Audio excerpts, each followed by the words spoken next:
Well,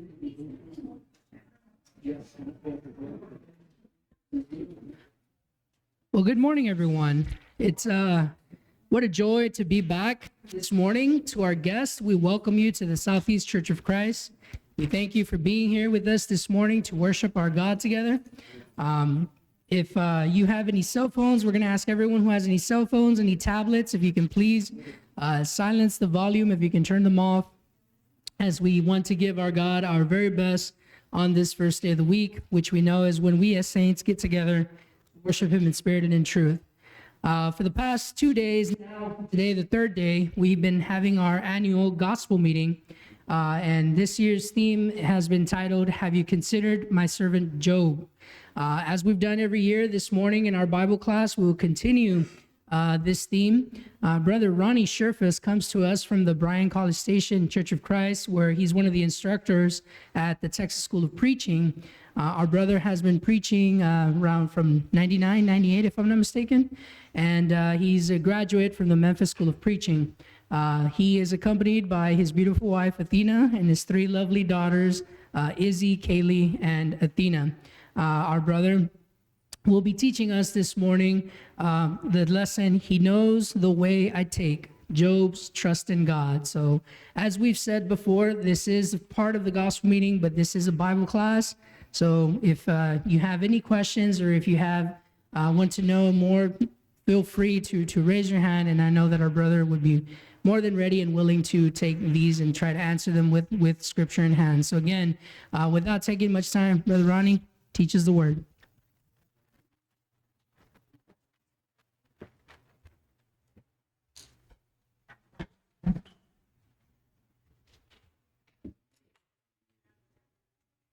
Do I need this up here on this podium? That's Okay. Good morning. Good to see everyone here this morning. I would ask if you would open your Bibles to the book of Job, chapter 23. That's where we're going to begin, Job chapter 23. And as I have given consideration of this particular lesson, really all of these lessons over the course of this series of gospel meetings, I've taught the book of Job for a number of years, at first at Southwest. I'm also be teaching this book at the Texas School of Preaching. And for the most part, that's what I've done as far as this book, is teach it in a class format. And so this hour, that's how we're going to approach this particular lesson, would be in a class format. And so if someone has a comment, wants to make a comment, have a question, suggestion, and certainly just throw up your hand, call out my name, say, "Hey, Ronnie, I want to ask a question. Hey, Ronnie, I want to make a point." That's fine. And we'll go about this particular study this way. The ultimate purpose is to demonstrate that there are some things that Job knew, and there were some things that Job did not know. And I want to point out, first of all, there were some things that Job knew about God. Then there obviously were some things that Job knew about himself, and in particular with regards to his suffering, some of the charges that were being made against him. And then I want us to highlight some things that Job did not know, and then make a point with regards to Job's faithfulness and his trust. Let's just leave it at that, and then we'll move forward. Let's look at Job chapter 23. And let's just start at verse 3. Now let's start at verse 1, and let's bring ourselves up to verse 10, because that's really the thrust of what we're going to consider. Then Job answered and said, "Even to this day is my complaint bitter." Understand this, Job's complaint here, he is complaining. Really, you could almost say he's venting. Anyone ever come home from a rough day at work? Your wife is there, just as innocent as the day is long, hasn't said or done anything out of the way to you. Or you come home after a rough day at work, your husband's there, hasn't done anything to you, but in frustration you say something, just venting, and your wife look at you like, "Why are you going to talk to me like that?" And you say, "Listen, I apologize. I'm just venting. I've had a rough day." Imagine if you've lost everything that you had, including your children. You've been struck with an illness that is devastating your body, and you don't know why. You suppose that you might complain in the bitterness of your soul. Might you from time to time vent? Okay, this is what we see throughout the text, is Job complaining. And his friends will jump all over him, but then Job will say, understand, I'm just trying to vent. These are words from a man that are as wind. So just let me vent, is what he's trying to say. And we'll see that on occasion here. And so in my complaint, even today is my complaint bitter. My stroke, that is, his suffering is heavier than my groaning. I'm not even complaining as much as I have the right to. In other words, oh, that I knew where I might find him, talking about Jehovah God, that I might come even to his seat. If I could just go to the throne room of God and have a conversation. That's really what Job wanted. I want to sit down and have a conversation with Jehovah God and say, please explain to me why you are doing this to me. Now, we know when we take time and read through the book, God was not doing this to Job. God was allowing this to happen to Job. Now, Job chapter 2, verse 3, God says, thou bringest me to destroy him without cause. Who has all power? Jehovah God does. Could God have stopped Job's suffering? Yes. So in that sense, by allowing it, God says, I'm the one doing this. Well, we understand it was the adversary. But Job says, I would come to his seat, and Job wants to demand an answer. Now, that's where Job was wrong, because Job does not have a right to demand anything of God, and Jehovah God will address that in chapter 40.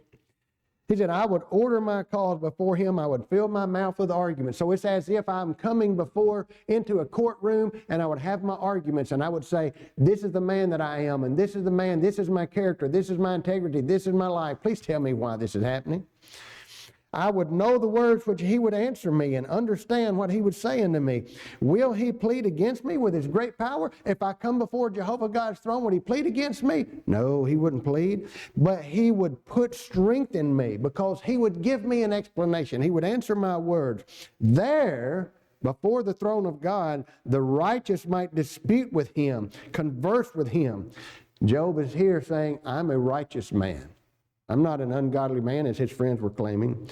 So should I be delivered forever from my judge. That is, I would be declared innocent of all charges that's being made against me. Behold, I go forward, but he is... So remember, verse 3, oh, that I knew where I might find him, that I might come even to his seat. Now verse 8, behold, I go forward, but he's not there, and backward, but I cannot perceive him. On the left hand, where he doth work, but I cannot behold him. He hideth himself on the right hand, that I cannot see. I would love to go before the throne of God and speak to him. I know that I would be justified, but I cannot find him. Verse 10. But God, here's Job's trust. But he knoweth the way that I take. When he hath tried me, I shall come forth as gold. And so Job says, I don't really understand this. I don't know why this is taking place. I don't know why there are all of these witnesses against me. That is, all of his suffering, his friends, suppose, were witnesses against Job that he was a great wicked sinner. I don't understand this, but I know ultimately when God tries me, then I'll be justified before God. So there were some things Job didn't know, but there were some things that Job did know. Now let's notice some things that Job knew about God. Now I've got some chicken scratching up here on this board. I don't know if you may not even be able to see it depending on how far back you are. And you may be up close enough and still can't read it because, I don't have the best writing in the world. But I want to start out by noting some things that Job knew about God. Some things that Job knew about God. Number one, Job knew the worthiness and the holiness of God. Job knew the worthiness and the holiness of God. Let's look at Job chapter 40. And we're going to look at verses 1 through 5. Now, in Job chapter 1, verse 5, we see that Job is offering sacrifices to God. He knows the holiness of God, the worthiness of God. He offers sacrifices to Jehovah God. But I want you to notice the words here in Job chapter 40. Now, let me set the background for you. All through the book, Job is talking with his friends, and there's this discussion going on. Starting at chapter 32 through 37, there's a man who's there we don't know anything about, Elihu, and he begins to speak. And then at chapter 38, God steps forward and he begins to speak and rebukes Job. And Job had earlier said, if I could speak, he can go first and then I'll answer, or let me go first and then you answer me. Well, if you're standing before God, who's going to speak first? Jehovah God will. So chapter 38, Jehovah God begins to speak, and for 2 chapters, demonstrating from the creation. First the creation itself, and then the creatures in the creation. Jehovah God demonstrates his wisdom, knowledge, understanding, and great power. And then he stops in chapter 40 and says, okay, Job, it's your turn. I want you to answer. What's Job? Job chapter 40, verses 1 through 5. Moreover, the Lord answered Job and said, shall he that contendeth with the Almighty instruct him? Will he, that's you, Job, who is contending with me, are you going to teach me something, Job? He that reproveth God, let him answer it. Job chapter 13, verses 20 through 22, Job said, he can go first or I'll go first. Okay, Job, you wanted to speak. I went first, now it's your turn. What's Job? Then Job answered the Lord and said, behold, I am vile. Job is not here acknowledging great wickedness. Yes, my friends are right. I'm a vile person. I'm a person of great wickedness. Job is simply acknowledging, in comparison to God, he is nothing. Now, let's demonstrate this. Go to Luke chapter 5. And we see similar language with Peter with regards to Jesus Christ. Luke chapter 5. And this is the record. It's from verse 1 through 11. We're not going to read all of that. But this is the record of the great catch, where Peter, James, John, Andrew had been fishing all night, didn't catch anything. They're cleaning the nets. Jesus tells them to cast your nets here. And so in verse, Luke chapter 5, verse 5, and Simon answering said unto him, Master, notice, Master, the one who has authority to command. Master, we've toiled all night and have taken nothing. Nevertheless, at thy word, I will let down at thy net. I have faith in your word. And he does so, and there are so many fish that are taken when they bring the net onto the ship.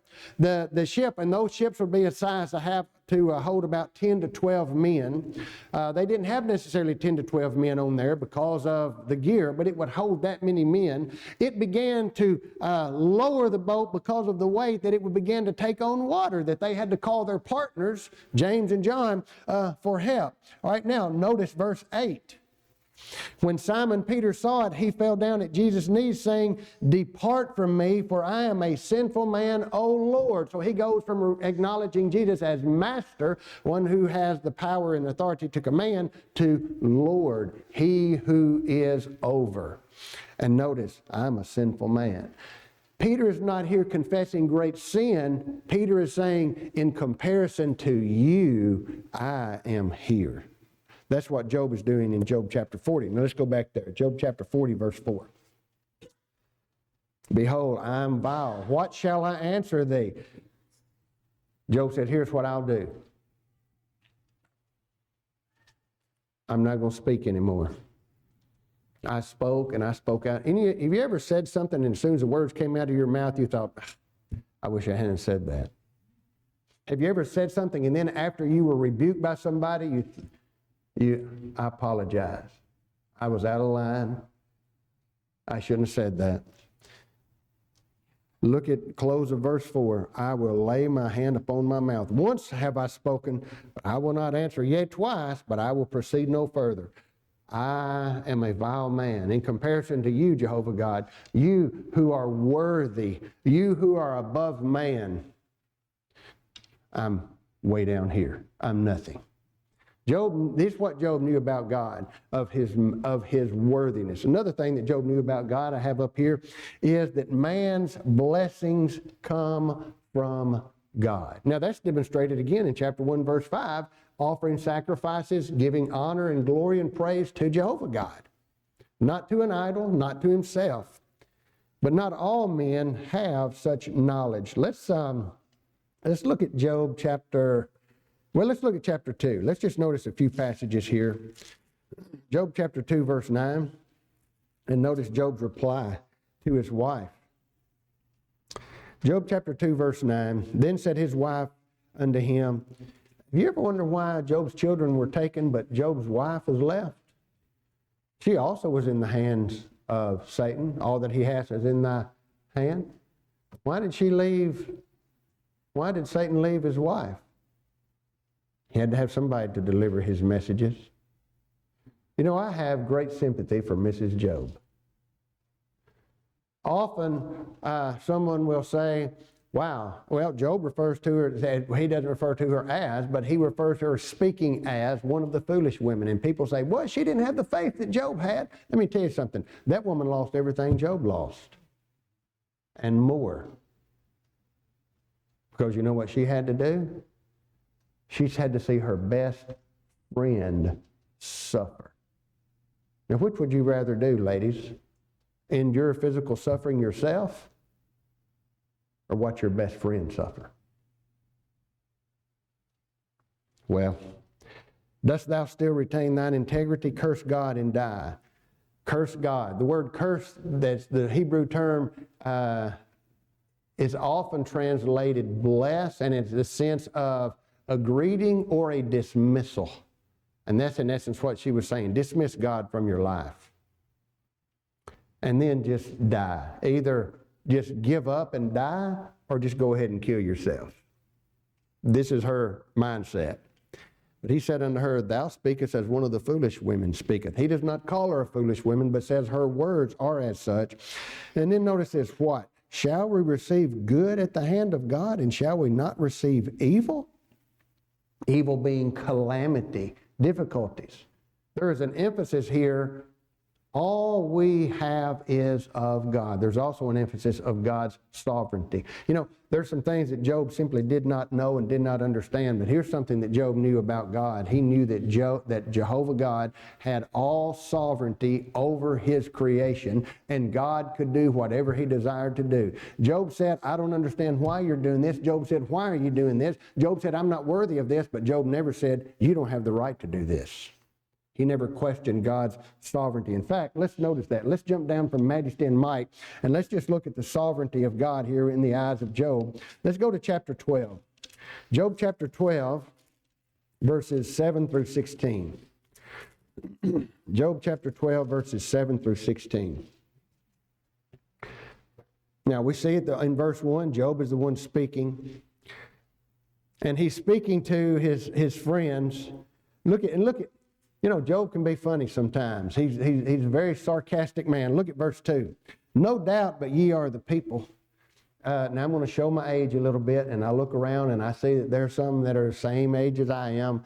And you know, words and phrases kind of come and go as far as in style and how they're used. How many ever remember the phrase, you're the man? Or I'm the man? You ever use that phrase, you're the man? That's what Job is saying. No doubt, but you're the man. Talking to Eliphaz, Bildad. Oh, you are the people. And what's this? And wisdom shall die with you. When you three boys are dead, there won't be any wisdom left in this world. Being very sarcastic. But I have understanding as well as you do. And they had spoken to try to demonstrate to Job the great wisdom and power of God. Well, Job now speaks, and let's go back down here to verse 7. And look as he speaks with regards to God's sovereignty. But ask now the beasts, and they shall teach thee, and the fowls of the air, and they shall tell thee. Look at God's creation and learn something.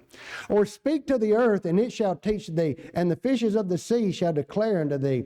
Who knoweth not in all these that the hand of the Lord hath wrought this? God has created certainly all things, and because he's the creator of all things, he has sovereign rule over all things. Who knoweth not in all these the Lord hath wrought this, in whose hand is the soul of every living thing and breath of all mankind? Doth not the ear try words and the mouth taste meat? I can hear something and I can determine if it's true. I can taste something and I know if it's good or if it's not good. With the ancient is wisdom, and length of days understanding. Here had been the source of the friends' knowledge and understanding. Job looked to the ancients. They lived for many, many years. We go to Genesis chapter 5 and see Methuselah lived 969 years of age. Adam lived some 900 plus years. The ancients lived. Let me tell you something. You talk to a man who's in his 90s and just sit and listen and be amazed. Imagine talking to someone who lived for 900 years. I wonder what they would learn over that period of time. And Job says, absolutely, with the ancients is great wisdom and understanding because they've been around so long. Have they been around as long as God? Verse 14, behold, rather 13, with him is wisdom and strength. He hath counsel and understanding. Behold, he breaketh down and it cannot be built again. God's sovereignty. He shutteth up a man and there can be no opening. God's sovereignty. Behold, he withholdeth the waters and they dry up. Also, he sendeth them out and they overturn the earth. There's the first reference to the global flood of Noah. With him is strength and wisdom. The deceived and the deceiver are his. All are accountable to God. Those who deceive man and those who are deceived by man. All are accountable to God. Why? Because of his sovereignty.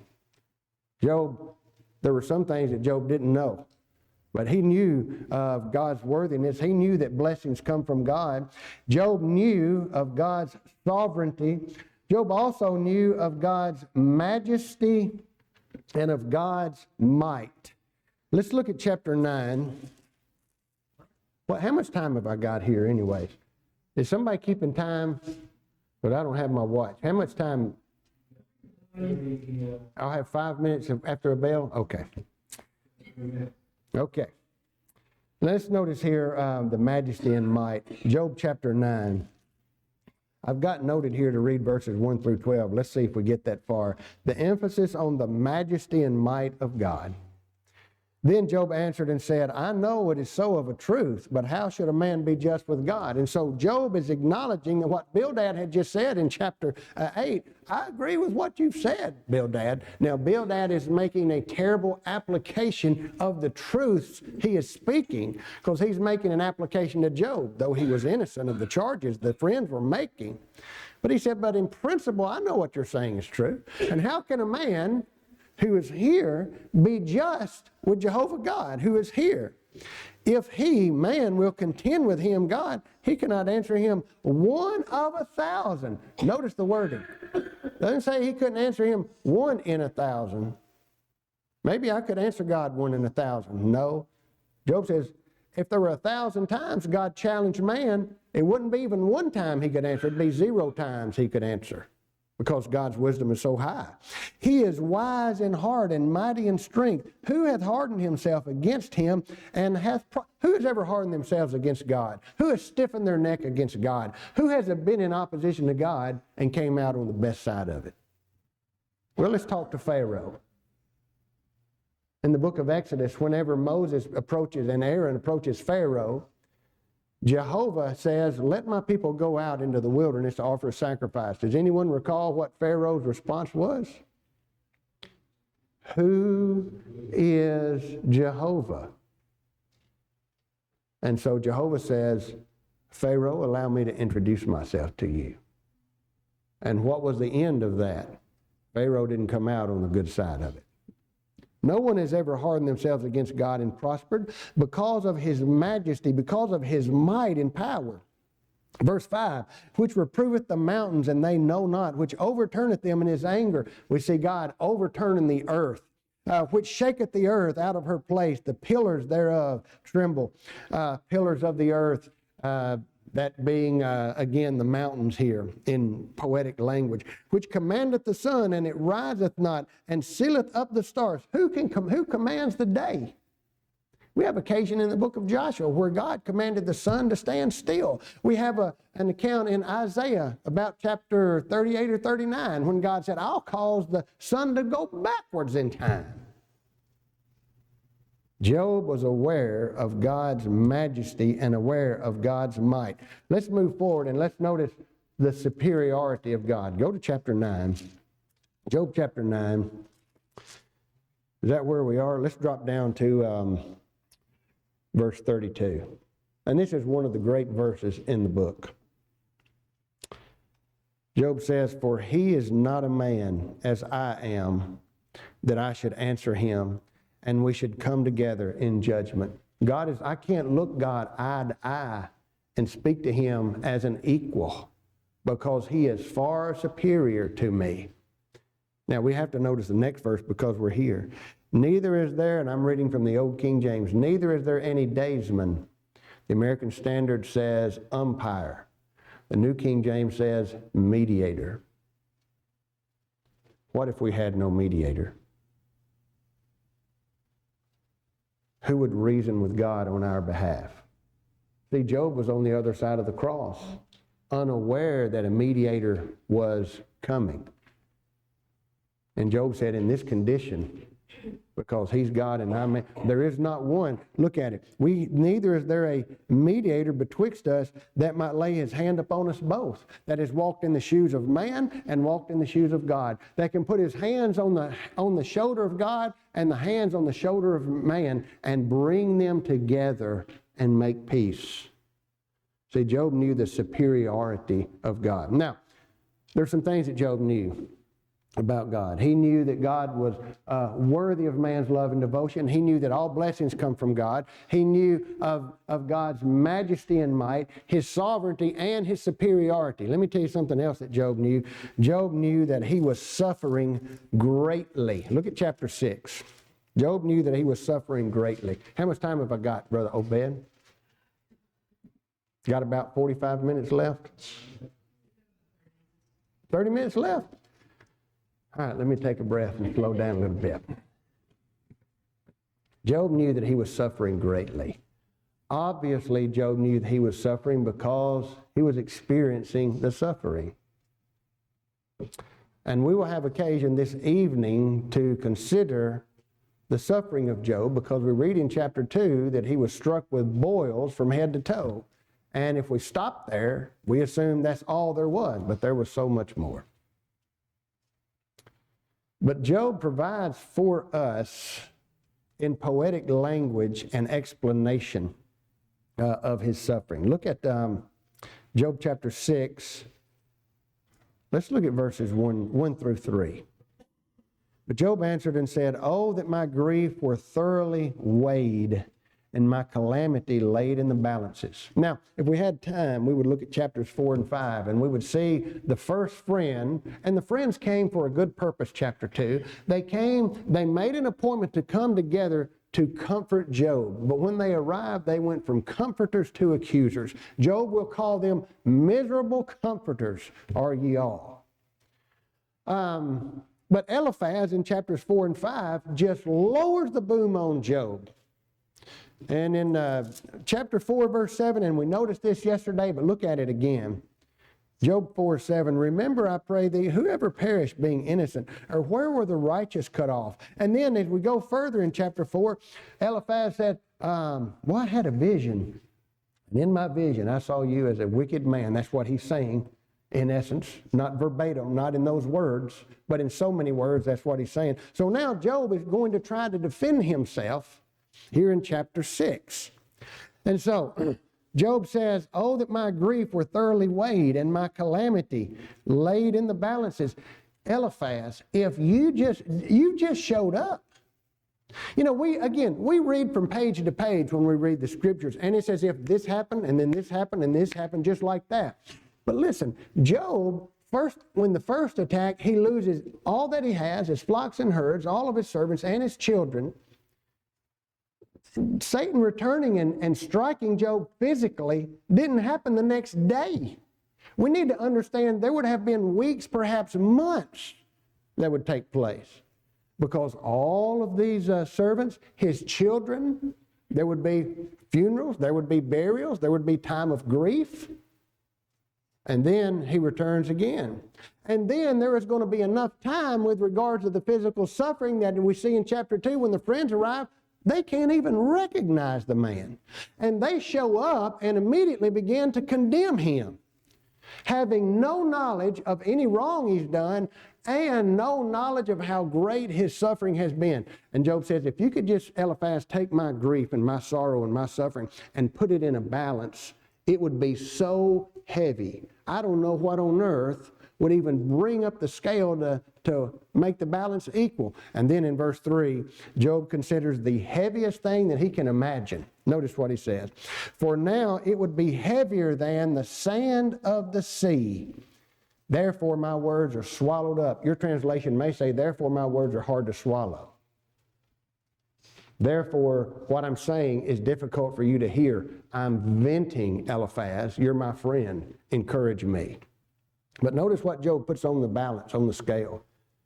My grief and my sorrow would be heavier than the sand of the sea. Well, you think about how heavy sand is. What's heavier than dry sand? Wet sand. So you have sand. You have wet sand. But what's going to be a part of sand from the sea? What type of water is seawater? It's salty, wet sand.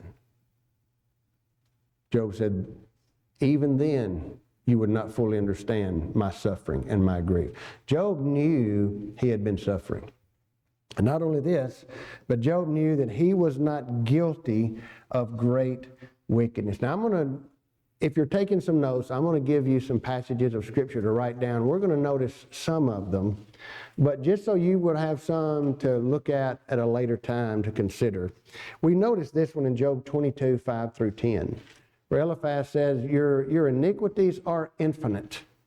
Job, we could not even list everything. And then he begins to acknowledge or begins to list some of the specific sins that he accuses Job of.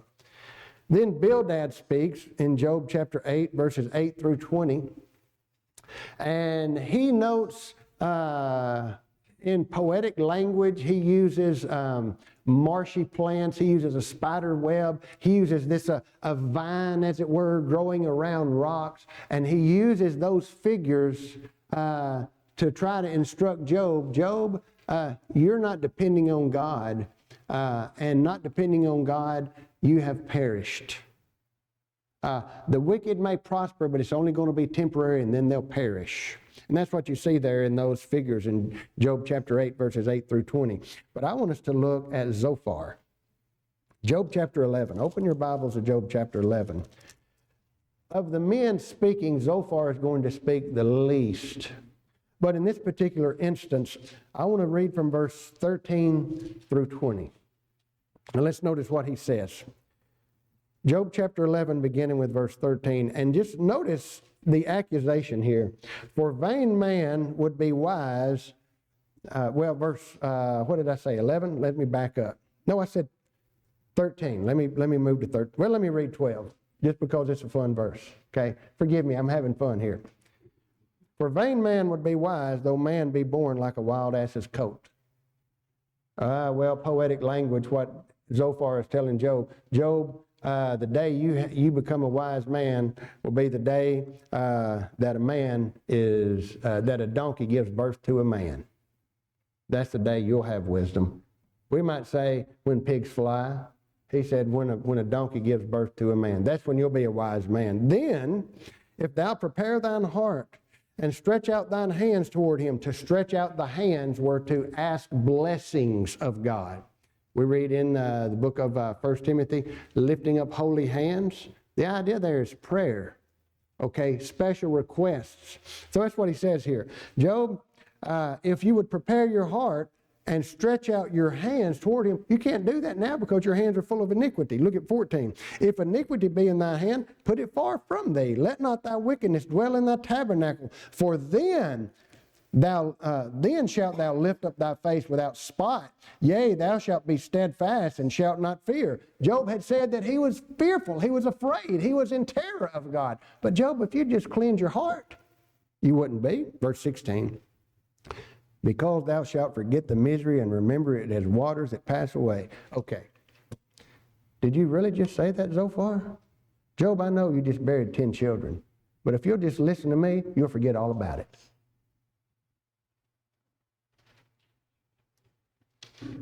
Verse 17, and thine age, your present day, and your future shall be clearer than the noonday. Joe, you said this is dark days for you, but imagine the sun at its highest peak. That's what your days would be like, Job, if you'll just get rid of all the iniquity in your hands. Well, we could read on, but you get the point.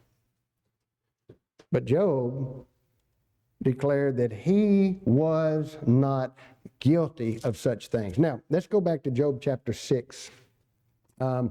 Because I want us to read together 25 through 29. How much time have I got, brother?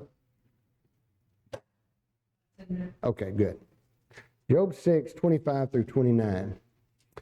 How forcible are right words? How instructive? How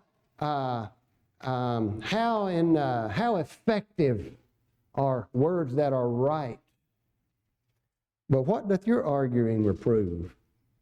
If you speak good words, if you have substance to your arguments, you can have an impact and you can instruct. But your words, they're nothing.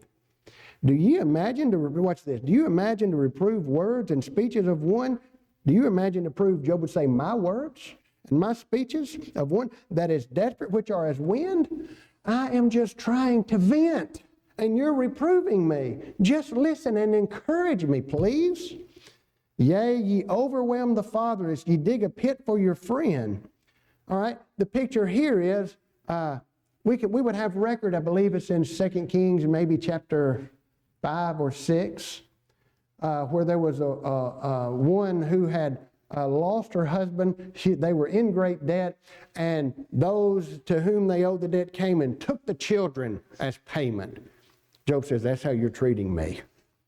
Ye overwhelm the fatherless, ye dig a pit for your friend. Now therefore be content. Look upon me, for it is evident unto thee if I lie. You can look at me and know that I'm being honest and truthful. But look at verse 29. Return, I pray you. Let it not be iniquity. Yea, return again, my righteousness is in it. Eliphaz, stop what you're saying. Back up and start again. You are destroying my integrity. You are destroying my righteous reputation. I'm innocent of all this. There were some things that Job knew. Job knew Jehovah God was worthy, gave all man blessings, was high above man, superior to man, his great majesty and might. He knew that God was superior and had all sovereignty. Job knew he had suffered greatly, and his friends did not understand that. But Job knew that he was innocent of all the sin of which he had been accused. But there are also some things that Job did not know.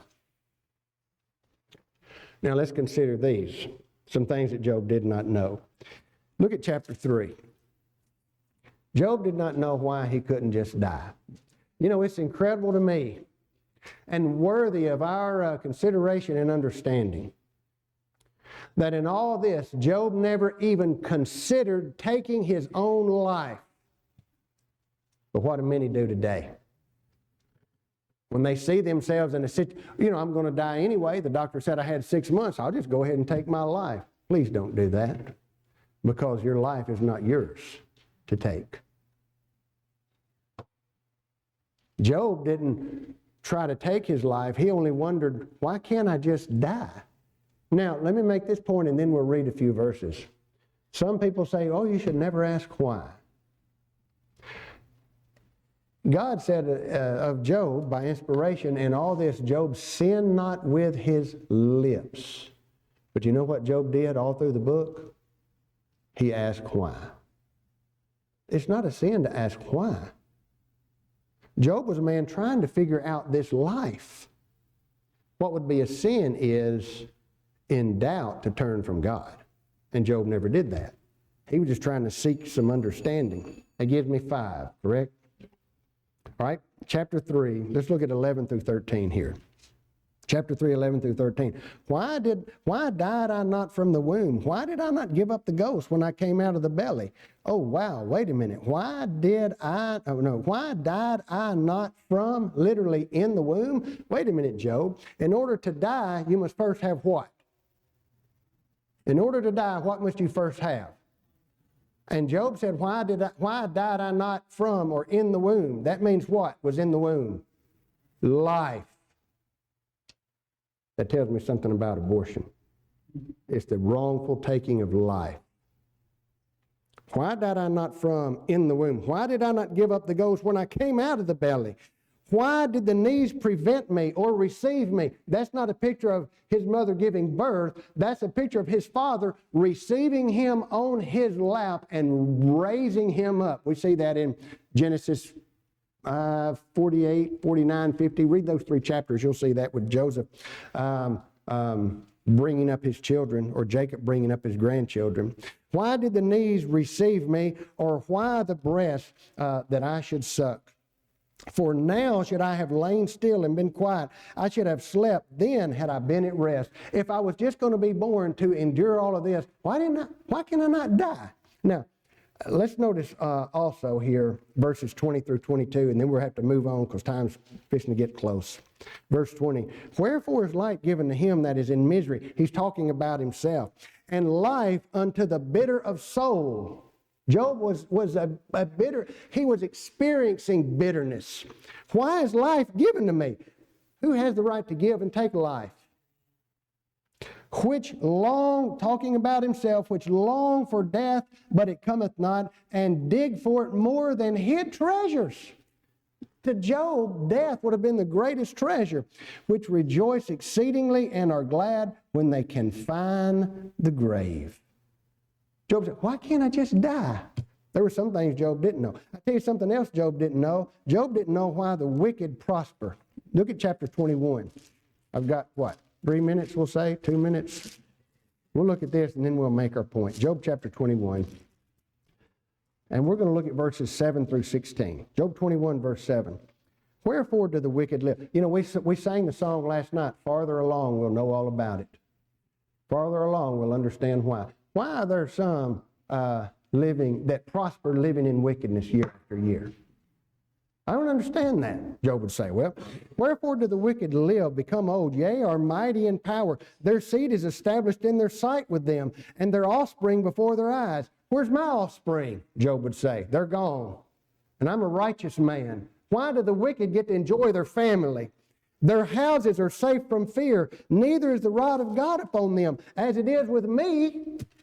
Verse 10, their bull gendereth, they prosper. Their bull gendereth and faileth not. Their cow calveth and casteth not the calf. They send forth their little ones like a flock, and their children dance. Where are my flocks and herd? Where are my children and my grandchildren? They take a timbrel and harp and rejoice at the sound of the organ. They spend their days in wealth, and in a moment go down to the grave. I wish I could just go down to the grave in a moment, but no, God has seen fit that I linger and linger and linger. Why do the wicked prosper even in death?